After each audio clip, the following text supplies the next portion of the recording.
जे मानगोनां दिपेन बर' बिथाङा बुंदों दिनै इन्डियाया गभर्नमेन्ट अफ इन्डियाया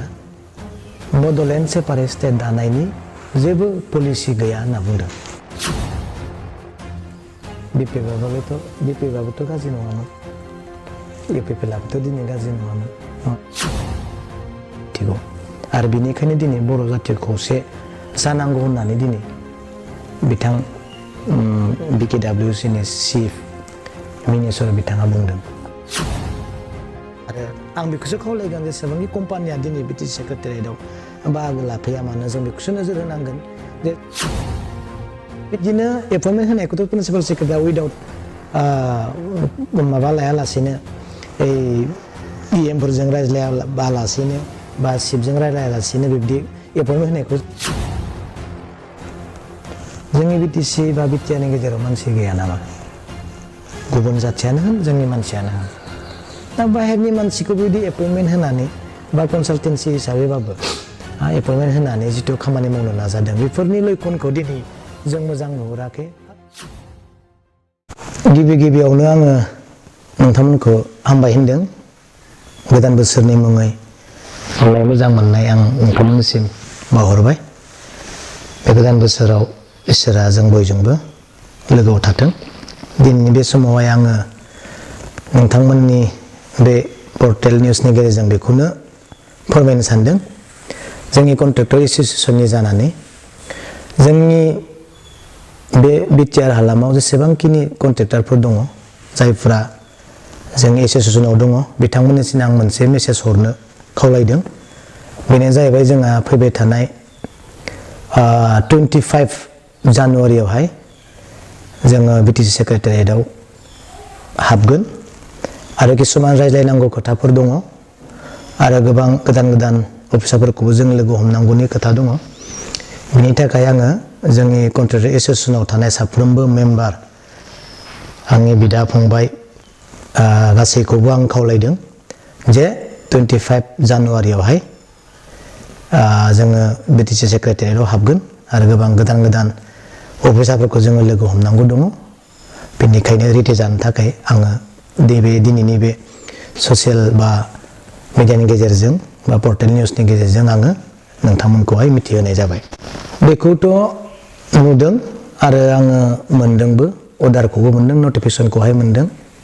जोंहा सिगाङाव जाफोर केरानिनिफ्रायनो खामानिया जुरिजेनोमोन जिहेथु जायखौ डिलिं एसिस्टेन्ट होननानै बुङो बिथांमोनानो फाइलखौ पुटआप खालामो बिनिफ्राय सुपारिनटेन्डेन्ट जाना आन्दार थाङो, आन्दारनिफ्राय सेक्रेटारि बा डेपुटि सेक्रेटारि बा एफए जानानै माने प्रिन्सिपाल सेक्रेटारिसिम थाङो बिनिफ्राय डिपार्टमेन्टनि मिनिस्टारसिम थाङो। बेबायदि फाइला मुभ जायोमोन गोदोबो। खिन्थु थांनाय जानुवारियाव नैबे जानुवारि दा सोलिबाय थादों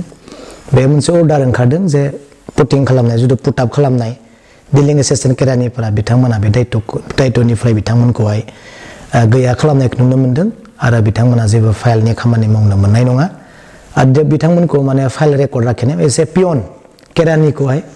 पियन हिसाबै बाहायनायखौ जों नुनो मोन्दों आरो बिसोर बे फाइलखौहाय पुटआप खालामगोन बेखौबो बेयाव लिरनाय जादों जे सुपारिनटेन्डेन्ट आन्डार सेक्रेटारि बा सुपारिनटेन्डेन्ट हयथ' आन्डार सेक्रेटारि बिथांमोनाहाय फाइलखौ पुटआप खालामगोन बेखौहाय मेनसन खालामनाय दङ बेखौबो जों नुदों। खिन्थु आं जेसेबां मिथिगौ जोंहा आंनि मिथिनायाव एसे हेफाल जानो हागौ बिटिसि सेक्रेटारियेटआव 116 जन बा 117 जनसो डिलिं एसिस्टेन्ट थायो आरो गोबां डिपार्टमेन्टआव गोबां हाजार फाइल जायो, लाख खाथियाव जोंहा फाइल दङ। दा बेखाय आं बेखौसो बुंनो सानगोन जे दिनै डिलिं एसिस्टेन्ट 116 जन बा 117 जन डिलिं एसिस्टेन्टफ्रा जेब्ला फान्ड रिलिज जायो बै समाव बिथांमोना ओरैबायदि होंगो दोंगो खस्थ'जों खामानि मावब्लाबो मोनावनि 8टा 9टा 10टा खामानि मावब्लाबो बिथांमोना खामानिखौ मावख'नो हाया। 116 जन डिलिं एसिस्टेन्टफ्रा दिनै मावनो हाया हाजार लाखनि खामानि। खिन्थु दिनै आं नुबाय आरो बुजिदों जे सुपारिनटेन्डेन्टफोरा बोरै खामानि मावनो हागोन जिहेथु 10 जनल' आन्डार सेक्रेटारि दङ आरो सुपारिनटेन्डेन्ट दङ, 10-12 जनल' जोंहा डिपार्टमेन्ट दङ बिसोरो माबाफोरा अफिसारफ्रा बिथांमोना 116 जना मावब्लाबो मावख'नो हायै खामानिखौ सुपारिनटेन्डेन्ट आन्डारा बोरै फाइल पुटआप खालामगोन बिथांमोनखौ केरानि लेभेलाव लाबोनायनि मोनसे सिस्टेमसो होननानै आं दिनै बुंगोन नोंथांमोना जुदि सिस्टेमखौ मिथियाबाथ' आं बुंनायखौबो न' होनना बुंगोन खिन्थु दिनै सासे सुपारिनटेन्डेन्टआ सासे आन्डार सेक्रेटारिया जुदि फाइल पुटआप खालामनांगौब्ला बेथ' केरानिनिसो खामानि स्टेटआवबो सोलिदोंमोन बियो साननैसो खिन्थु स्टेटआव दिनै बन्द जाबाय बेखौ जों मिथिगौ स्टेटआवथ' दिनै हागौ स्टेटआ हानो हागौ मोनसे डिपार्टमेन्टआव मोनसे सुपारिनटेन्डेन्ट बिसनिया थायो खिन्थु जोंनिया 39टा डिपार्टमेन्टआव 6 जन 7 जनल' दिनै सुपारिनटेन्डेन्ट दङ अब्ला दिनै जोंहा 39 डिपार्टमेन्टनिख्रुइ बांसिन डिपार्टमेन्ट जोंहा जायो किसुमान जेरै फाइनेन्स फिटिन फाइनेन्स एसए बिदि मोनसे गोबां डिपार्टमेन्ट दङ बेखौ लानायनि गोबां 45-40सो जोंहा डिपार्टमेन्ट बारा दङ होमबा बेफोरदि हाजार फाइलनि खामानिखौ दि सुपारिनटेन्डेन्ट आन्डारफोरा पुटआप खालामनानै जे मुभ खालामनो हागोन बेखौ आं एसेबां पसिबल नुहुराखै आं बेखौसो सानदों बिथांमोना निस्सय बेखौ हाया होननानै बुंनो गोनां जागोन जितु जों परिबेसखौ जों मोनखानाय आं बिटिसि सेक्रेटारियाव दिनै 15 बोसोर जाबाय बारबायानो होनजायो दिनै बेसेबां खस्थ' जाना माबाफोरा बिटिसि सेक्रेटारियाव जायफोरा केरानि बिथांमोननि मावनायखौ जों नुयो सोरबाया अबहेला जानो हागौ नाथाय गासिबो नङा बेखौ जों दिनै बुंनो हायो कम्पानिनि खोथाखौथ' एसे खोनादों नाथाय डिटेल्सखौ आं बिदि लानाय जायाखै आङो दहायसो सासे बिदिनो जरित थानाय कम्पानिनि जोंनो एसे जरित थानाय बिथां अर्जुन भाई होननाय सेंग्राजों रायलायदोंमोन बिथांनिफ्रायबो आं डिटेल्स लादों आरो आदारनिफ्रायबो आङो माबा लादों आं कम्पेयार खालामनायदों बे कम्पानिनि मानसिफोरा दंफैयो जों बेखौ मिथिदों बिटिसि सेक्रेटारियाव जायबायदि दिनै जेनेबा TRIF मोनसे कम्पानि जेनेबा CEGIS बेबो मोनसे कम्पानि बा NITCON बेबो मोनसे कम्पानि दाबोथि आरो माबा ANDP बेबो मोनसे कम्पानि बेफोरनि एक्टिभिटिसआ जोंनि बे बड'लेण्ड बा नै बिटिआरआव माबायदि एक्टिभिटिस बिथांमोननि एक्टिभिटिसआ मा आरो बिथांमोननि खामानिया मा डिटेल्स जों बेखौ नायग्रोनांगोन आरो आं बेखौसो खावलायगोन जेसेबांखि कम्पानिया दिनै बिटिसि सेक्रेटारियाव बाहागो लाफैया मानो जों बेखौसो नोजोर होनांगोन जे जोंनि दिनै डेभेलपनि खामानियाव बिथांमोना मा मावनो नागिरदों बा बिथांमोननि एक्टिभिटिसआ मा जागोन रला मा जागोन आरो बिथांमोनखौ माबोरै एग्रिमेन्ट खालामनाय जादों बेसेबां पार्सेन्ट दङ ना गैया आरो जोंनिफ्राय बिसोर मा लांगोन आरो जोंनो मा होनो हागोन बेखौ जों साननैसो उनाव आं क्लियार होगोन बिनि डिटेल्सखौ आं लागोन निस्सय खहानि खोथाखौ आं दा जेबो बुंनो सानाखै आरो जिथु डिटेल्सखौ मोननाय जायाखै बिथांमोना मोनसे डेभेलपनि खामानिखौनो मावो खिन्थु बिनि बेकग्राउन्डखौ जों नायनांगोन बेथ' मोनसे NGO बा कम्पानि नालाय गुबुनावबो दङ खिन्थु एक्टिभिटिसखौ नायग्रोनांगोन बेयाव जोंहा मा खहा जागोन दा हमनानै जुदि ब्लकआव फैनानै ब्लक अफिसारनि मानसिफोर जाय ब्लकआव थानाय अफिसारफ्रानो जुदि खामानि मावालाखिनो बिसोरसो जुदि खामानि मावोबा बिनि बुंनांगौ आलादा जागोन बा सेक्रेटारियाव दिनै डिलिंसफोरा खामानि मावनो मोनथ'ला बिसेसके दा बिथांमोना जुदि मावनानै खामोब्ला बिथां जिथु एडमिनिस्ट्रेटिभजों बिसोरहा जेबो सोमोन्दो गैया बिसोर नायनायसो मा खामानि मावनो नागिरदों बेखौ बिसोर रिपर्ट होनाय मोनसे दा बिनि डिटेल्सखौ आङो खोब खम समनि गेजेराव होगोन दिनै आङो बेखौ माबा खालामला निस्सय बेयाव डिमेरिट बा मेरिट मोनसे थानो हागौ बेखौ जोङो उनाव नायसिगोन बेखौबो बिदिनो बुंनांगोन दङ फैदों आङो नुदोंबो आरो नोंथांमोना जेखौ सोंदों बेबो नंगौ जे बिहारनि सानैसो बिहारनि आरो पान्जाबनि आरो बिब्दिनो जोंनि बिटिसिनि बाहेरनि बा आसामनि बाहेरनि किसुमान कनसालटेन्सिफोरखौहाय लाना फैदों आरो बिथांमोना मोनगोन माबा मोनसे सेलारिखौ जोंनिफ्रायनो मोनगोन खिन्थु साननो गोनां बाथ्रा बिसोरो जे जोंनियाव मानसि गैया नामा जोंनि बिटिसि बा बिटिआरनि गेजेराव मानसि गैया नामा गुबुन जाथियानो होन जोंनि मानसियानो होन दा बाहेरनि मानसिखौ बिदि एपइन्टमेन्ट होनानै बा कनसालटेन्सि हिसाबैबाबो एपइन्टमेन्ट होनानै जिथु खामानि मावनो नाजादों बेफोरनि लैखनखौ दिनै जों मोजां नुहुराखै आरो निस्सय बेखौ नोंथांमोना EM फोरनियाव सोंनो हागोन बा जोंहा मानगोनां प्रमद सार बिथांनियाव सोंनो हागोन दा बिदिनो एपइन्टमेन्ट होनायखौथ' प्रिन्सिपाल सेक्रेटारिया उइदाउट माबा लायालासेनो EM फोरजों रायज्लायालासेनो बा चिफजों रायज्लायालासेनो बिब्दि एपइन्टमेन्ट होनायखौ जों खोनाबाय थाखादों दाखालिबाव जा OSD लाना फैबाय जाय OSD आ माबायदि जानांगौ रिटेट जानांगौ ना मबा मोनसेनिफ्राय फैनाय जानांगौ बेखौ दिनै जों एसेब्लाबो जोङो मिथिगौ जितु जोंहा OSD फोरखौ लाना फैदों दाखालि 3 OSD लाना फैदों सानैया जोंनि मानसि बा बर' मानसि आरो गुबुन 3 गुबुन मानसि दिनै बिसोरखौ 65-50,000 दिनै सेलारि होनानै OSD लानाय गोनां जादों बा लादों आरो बिथांमोन बेफोरबायदि लाइनखौ दिनै सोरबाया बुजिदोंब्ला बुजिगोन आरो बुजियाखैब्लाथ' आरो उपाय गैया बेयाव मोनसे गिदिर मोनसे जोंहा खहा जागासिनो दङ जेरै जोंहा सासे IAS अफिसार हमनानै ला मनजमोन बायदि बिथांमोनानो सेलारिखौ दिनै स्टार्टिंआव हयथ' 60,000 50,000 हयथ' मोनाखोमा एसे आपग्रेड जालांगोन खिन्थु दिनै सासे OSD फोरा 60,000 65,000 50,000 बिदि मोननायखौ जों नुदों बेफोरनि क्लियारखौबो आङो 27 जानुवारिनियाव आं नोंथांमोननि गेजेराव होगोन दाथ' प्रिन्सिपाल सेक्रेटारिनि अनगायै जोंहा जितु IAS अफिसार सिगाङाव एसे माबामोन आरो जोङो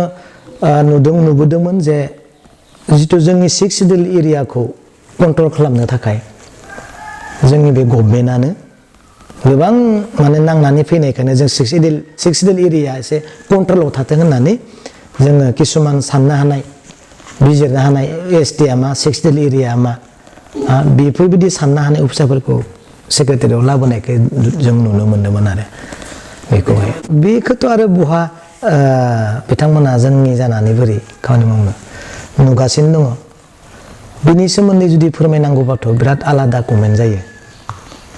दिनै EM फोरनियावनो सों MLA फोरनियावनो सों बिथांमोनाबो बुंगासिनो दङ कन्ट्रलखौ माबायदि खालामगोन माबायदि कन्ट्रल खालामबावगोन गोबां सेक्रेटारियेटआव दिनै मा जाना दङ मा जाना गैया मा जायाखै बेफोर गासैबो खोथाया दिनै EM फोरनि खुगायावनो दङ MCLA फोरनि खुगायावनो दङ MLA फोरनि खुगायावनो दङ बेबायदि आरो दाथ' जाखौ जोङो नुदों BTC सेक्रेटारियावनो होन जोंनि ब्लक लेभेलफोरावनो होन जायखिजाया डिरेक्टरफोरावनो होन जों दिनै फेलार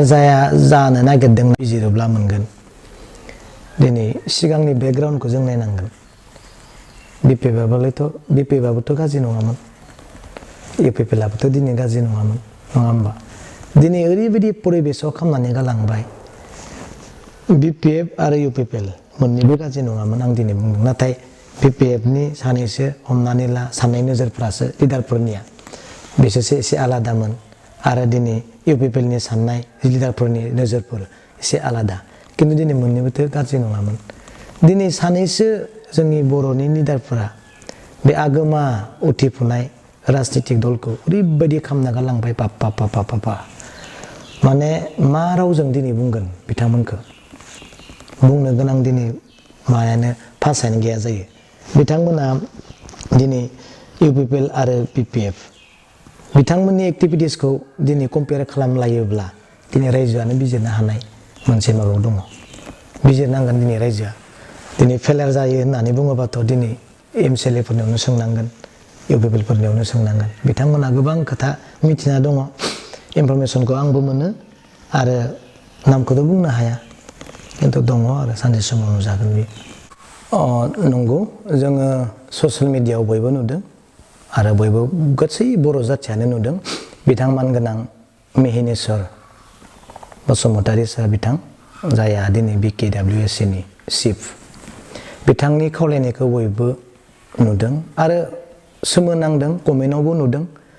बिथाङा मानो थाखाय दिनै बर' जाथिखौ खौसे जाफिननो खावलायहरदों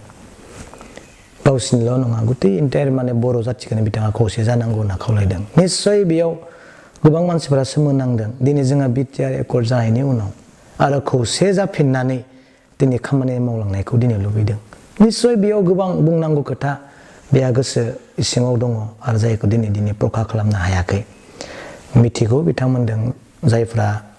कन्टेक्टआव दङ जायफ्रा बिथांमोनजों रायज्लाय बिथांमोननि दुखुखौ मिथिगौ नंगौ जोङो बुंनायाव गोबां गिदिर खोथाफोरखौ जों बुंबोदों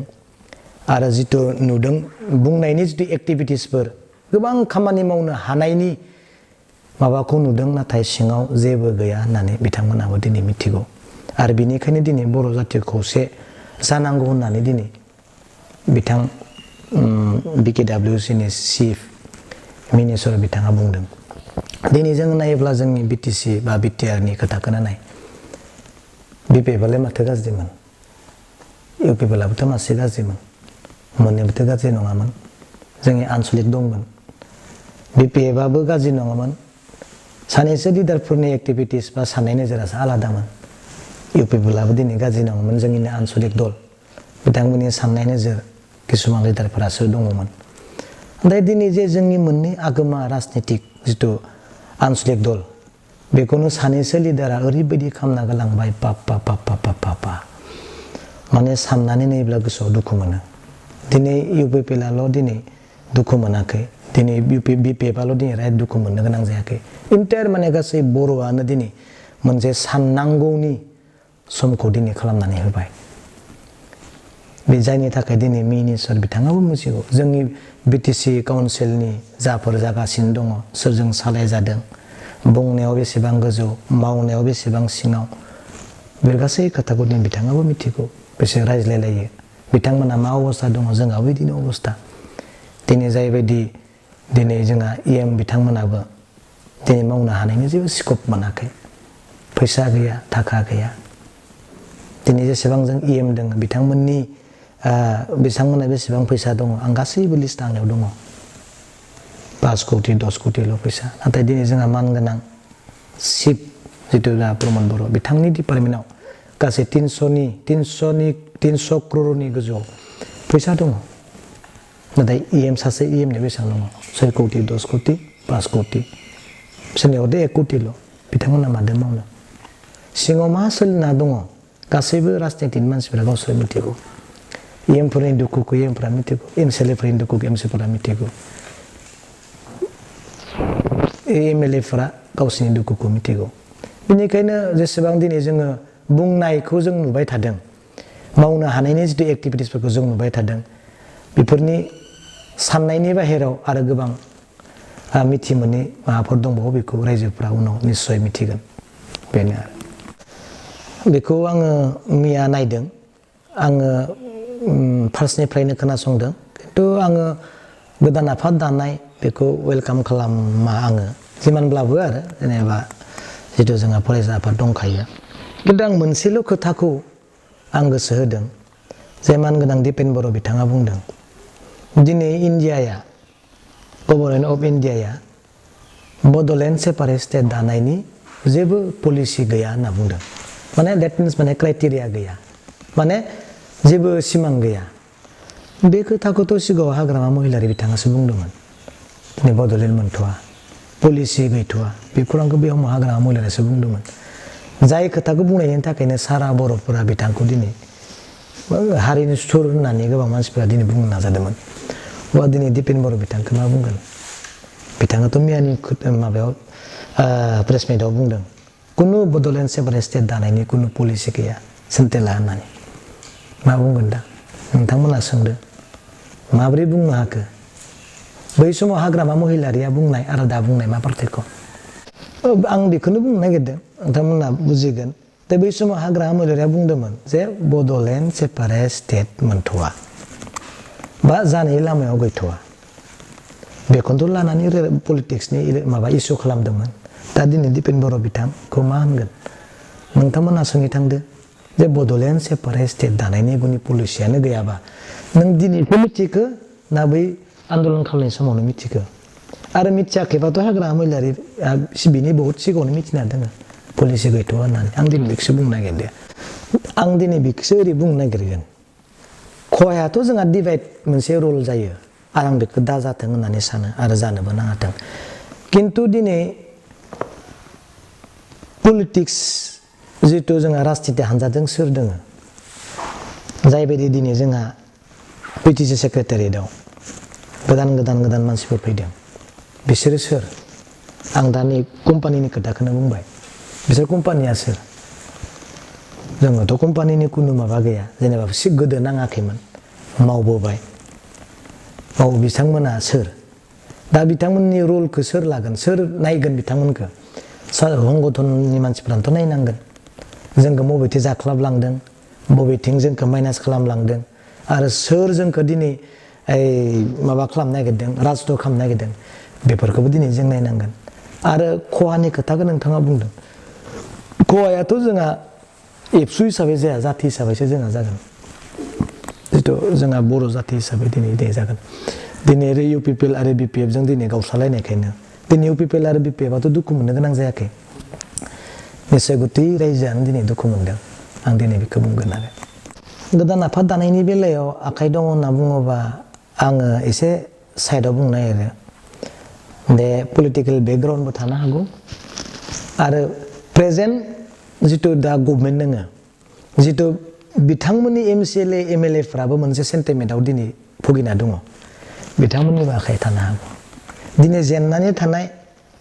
निख्रुइ देरहानाया जायफ्रा दङ बिथांमोननिबो आखाइ थानो हागौ उनाव मिथिगोन रायजोआ निस्सय लुबैदों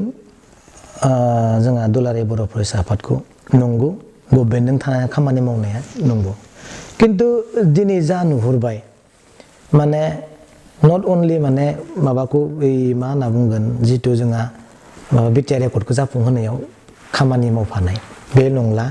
मानसिफोरा दिनै रायजोफोरा साननो हानायखायनो दिनै दिपेन बर' बिथांनि दैदेननाय एबसुनि मानसिफोरा मा रल लागासिनो गभर्नमेन्टजों थानानै माबायदि बिथिंनि बिथांमोननि एक्टिभिटिसा मा जागासिनो दङ आरो जाथिया बबेथिं जोबलांनो नागिरगासिनो दङ बेखौ निस्सय रायजोआ मोनसे अनुभब निस्सय खालामदों बेखौहाय रायजोनि गेजेराव क्लियार खालामना होयोबानो हयथ' जागोन आरो दङ आरो बेखौ बुंजोबनो हाया आरो मानसिफोरनि गेजेराव बेखौनोथ' आं बुंनो नागिरदों दिनै इमप्लिमेन्ट जादोंना जायाखै दिनै खुगाजोंल' दिनै बुंनो गोनां जादों खुगाजों बुंनायावथ' गोबां खामानि जाबायानो खिन्थु इमप्लिमेन्टआव मा दं मेन जिथु जानो मावनो गोनां बेफोरखौ मावनोनो एबसुआ दिनै गभर्नमेन्टजों थाना मावनो गोनां जादों होनना बिथांमोना दिनै बुंदों खिन्थु एज ए होल जुदि इमप्लिमेन्टखौ जुदि नायोब्ला जेबोथ' गैया बे लामा बनायनायाथ' BTRनि इमप्लिमेन्ट नङा अफिस बनायनाया बबेबा मोनसे गोदोर ब्रिज बानायनायाथ' बे इमप्लिमेन्ट नङा बा मोनसे फार्म बनायना होनाय बेथ' BTRनि इमप्लिमेन्ट नङा बबेबा मोनसे बिराद गिदिर माबा बिल्डिं बानायना होबाय बेथ' BTRनि इमप्लिमेन्ट नङा इमप्लिमेन्ट आलादा रोखोमनि दंबावो बेखौ रायजोफ्रा बुजिदों हायो दिनै बिथांमोना सिगां आगोलाव जेरै BPFनि समावबो थानानै किसुमान माबाफोरखौ मावदोंमोन दा टटेलि जुदि माबा पलिटिकेलाइज जानानै जुदि थानो नागिरदोंब्ला जोनोम मोननायाथ' बे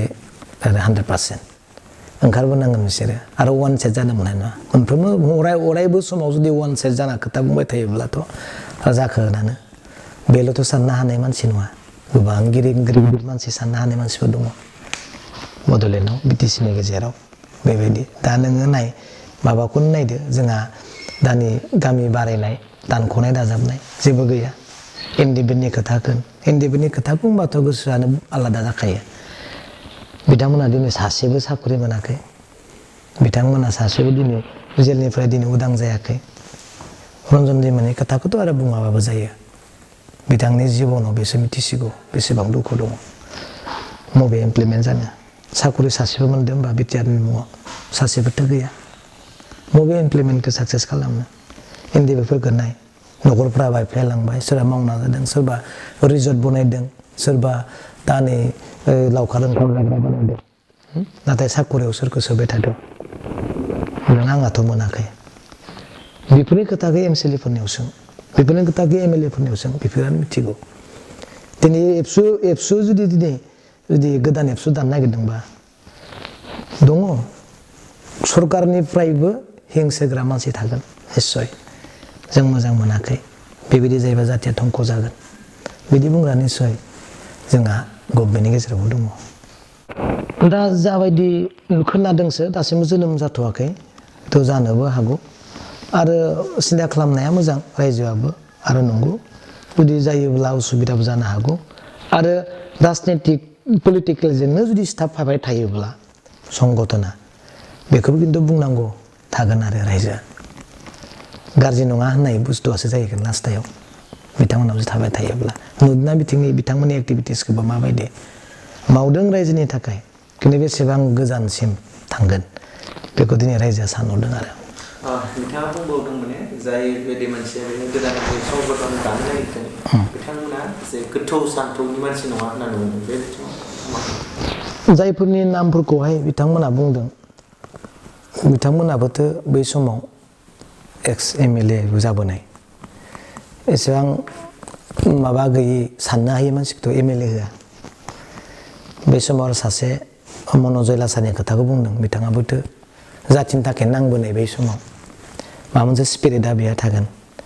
जेबो साननो हायै होनना बुंब्लाथ' गोरोन्थि जागोन आरो आंनि बायदिबा बिथाङा माबा मोनसे सिन्था खालामदों हयथ' पलिटिकेलनि माबा मोनसेबो थानो हागौ खिन्थु आं दिनै बेखौ एसेबां क्लियार नङा